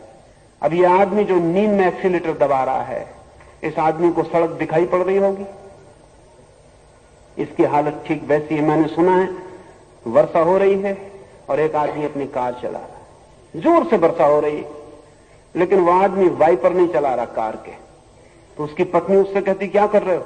जैसा कि पत्नियां आमतौर से ड्राइवर को गाइड करती रहती हैं, पति चलाता है, पत्नियां चलवाती, पूरे वक्त बताती रहती ये करो, ये करो,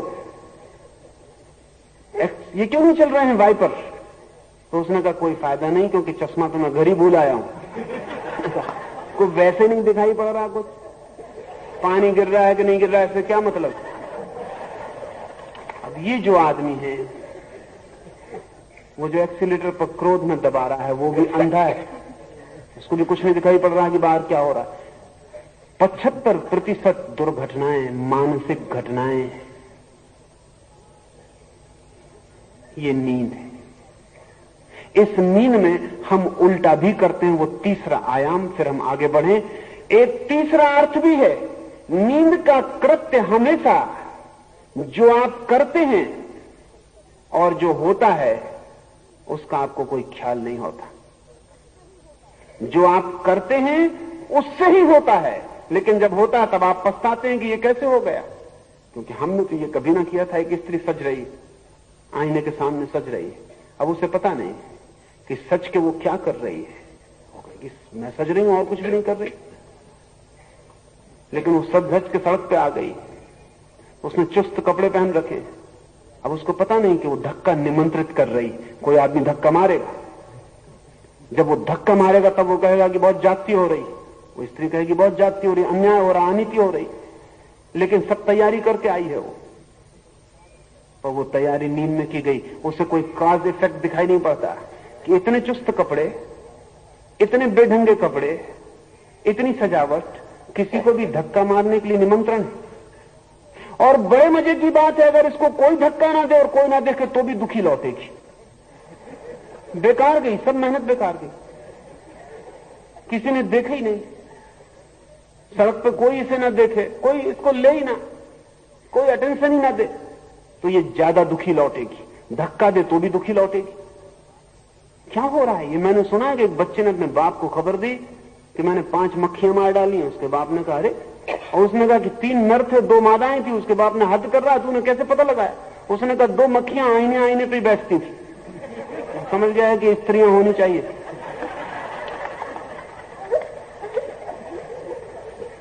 ये जो नींद में सब चल रहा है, इसमें हम ही कारण होते हैं, और जब कार्य आता है तब हम चौंक के खड़े हो जाते हैं कि मैंने नहीं किया। अगर हम नींद में ना हो तो हम फौरन समझ जाएंगे ये मेरा किया हुआ है, ये धक्का मेरा बुलाया हुआ है। ये धक्का ऐसे नहीं आ गया। इस जगत में कुछ भी आकस्मिक नहीं है, एक्सीडेंटल नहीं है। सब चीजों की हम व्यवस्था करते हैं, लेकिन फिर व्यवस्था जब पूरी हो जाती तब पछताते हैं कि ये क्या हो गया, ये क्या हो रहा है। ये भी नींद का अर्थ है। संयमी ज्ञानी इस भांति कभी नहीं सोता, जागा ही रहता है। स्वभाव था जाग के वो वैसा व्यवहार नहीं करता जैसा सोया आदमी करता है। उसका मैं कभी केंद्र में नहीं होता। मैं सदा नींद के ही केंद्र में होता है। समझ लें कि नींद का केंद्र मैं है, ना मैं, इगोलेसनेस, निरअहंकार भाव जागरण का केंद्र है। ये बड़े मजे की बात है। इसको अगर हम ऐसा कहें तो बिल्कुल कह सकते हैं कि सोया हुआ आदमी ही होता है, जागा हुआ आदमी होता नहीं है। ये बड़ा उल्टा वक्तव्य लगेगा। सोया हुआ आदमी ही होता है, मैं, जागा हुआ आदमी नहीं होता, ना मैं। जागरण आदमी के अहंकार का विसर्जन है, निद्रा आदमी के अहंकार का संग्रहण, कंसंट्रेशन, केंद्रीकरण है।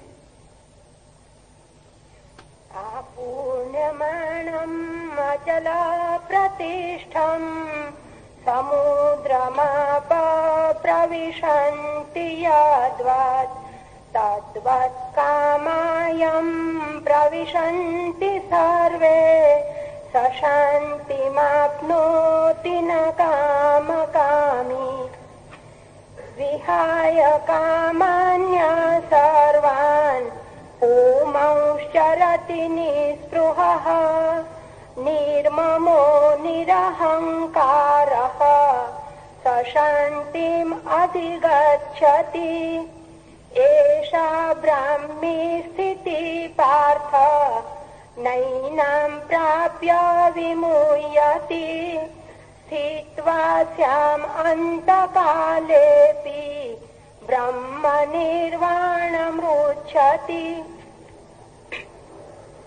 महानद और नदियों के निरंतर प्रवाहों से चारों ओर से भरे जाने पर भी अपनी पूर्व मर्यादा को न छोड़ने वाले समुद्र में जैसे अनेक तरह के गंगा, सिंधु आदि सरिताओं के जल प्रविष्ट होते हैं, वैसे ही सभी प्रकार के भोग्य पदार्थों से आपूर्ण्यमान होने पर भी अपनी अखंडाकार वृत्ति रूपा प्रतिष्ठा को न छोड़ने वाले जिस मुनि में अनेक तरह के भोग्य पदार्थ प्रविष्ट होते हैं, वही केवल शांति को, मोक्ष को प्राप्त होता है। विषयों की अभिलाषा करने वाला पुरुष प्राप्त नहीं होता। केवल ब्रह्म में ही अभिनिवेश रखने के कारण जिसका देह से अहंकार निकल गया है, देहादि और उसके धर्मों से जिसकी ममता निकल गई है, जो सब विषयों से वितृष्ण है और संपूर्ण बाह्य विषयों को छोड़कर सर्वत्र ब्रह्म बुद्धि से विचरता है, वही परम शांति को प्राप्त होता है। हे मोक्ष चाहने वाले अर्जुन, यही ब्रह्म प्रापक स्थिति है, जिसको पाकर मुमुक्षु मोह को, देह को प्राप्त नहीं होता।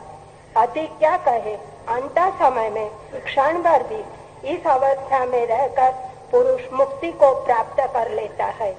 इति श्रीमद् भगवद गीता उपनिषत्सु ब्रह्म विद्यायां योग शास्त्रे श्री कृष्णार्जुन संवादे सांख्य योगो नाम द्वितीयोऽध्याय संपूर्ण। हे पार्थ, जैसे महासागर अनंत अनंत नदियों को भी अपने में समाकर जरा भी मर्यादा नहीं खोता है, इंच भर भी परिवर्तित नहीं होता है, जैसे कुछ समाया ही नहीं उसमें, ऐसा ही होता है। जैसा पहले था हजारों नदियों के गिरने के, ऐसा ही बाद में होता है। ऐसे ही जो व्यक्ति जीवन के समस्त भोग अपरिवर्तित रूप से भोगने के पहले जैसा था, भोगने के बाद भी वैसा ही होता है, जैसे कि भोगा ही ना हो।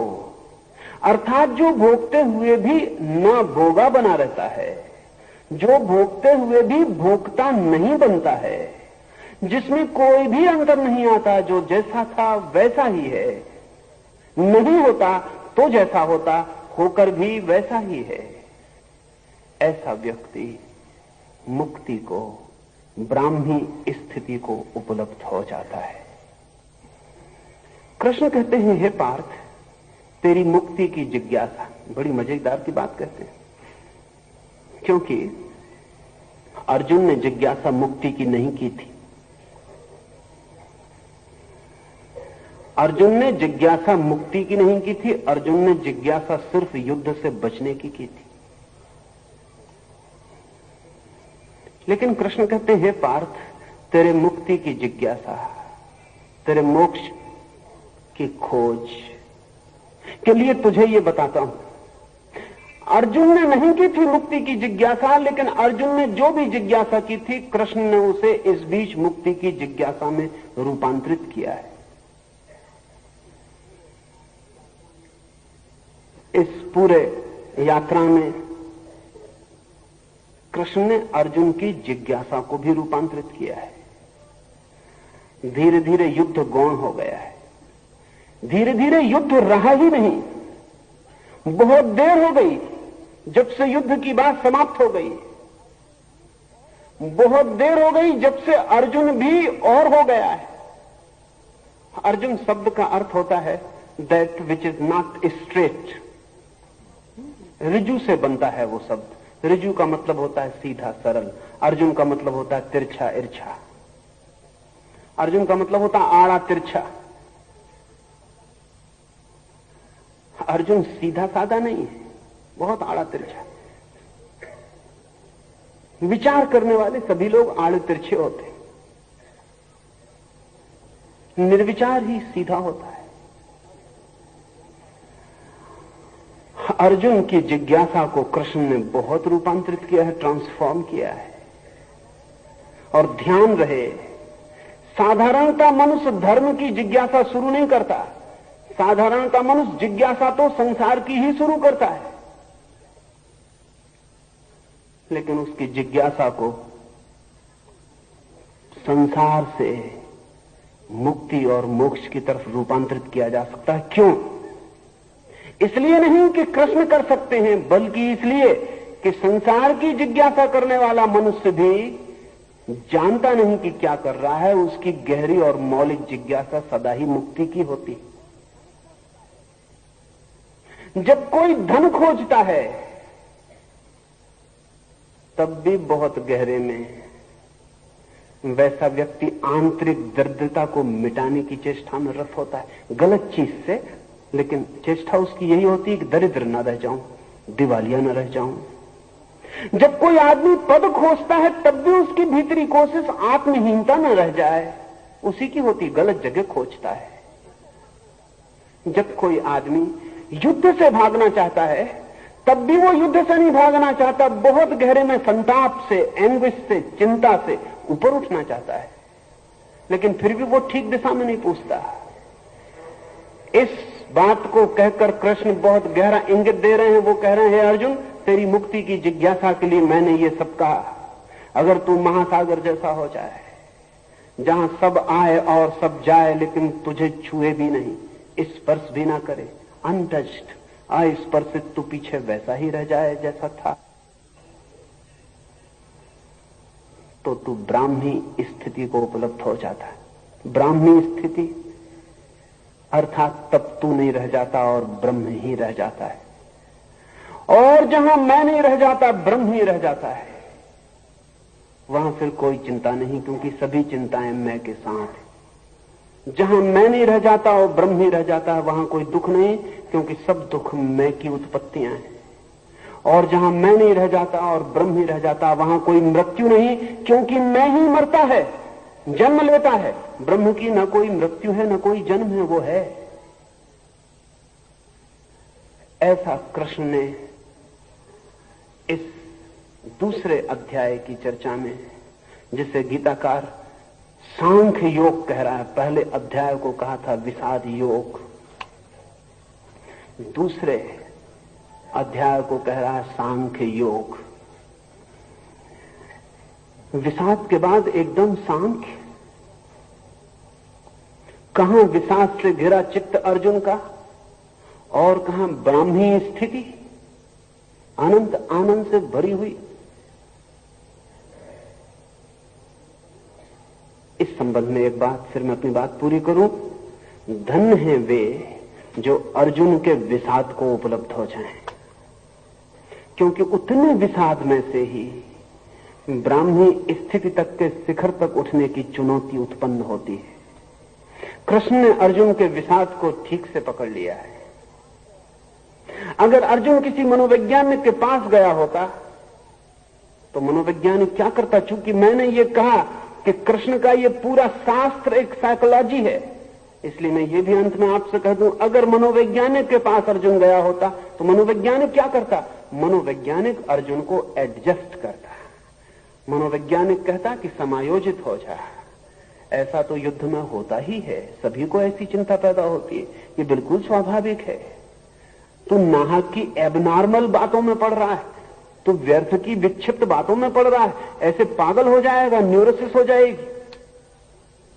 नहीं मानता तो कहता कि तू फिर इलेक्ट्रिक शॉक ले ले, इंसुलिन के इंजेक्शन ले ले।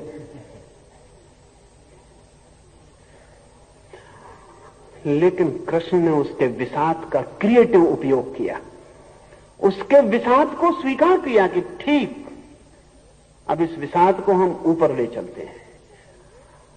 हम तुझे विषाद के लिए राजी ना करेंगे, हम विषाद का ही उपयोग करके तुझे ऊपर ले जाएंगे। असल में ज्ञान सदा ही अभिशाप को वरदान बना लेता है। अभिशाप को वरदान न बनाया जा सके तो वो ज्ञान नहीं।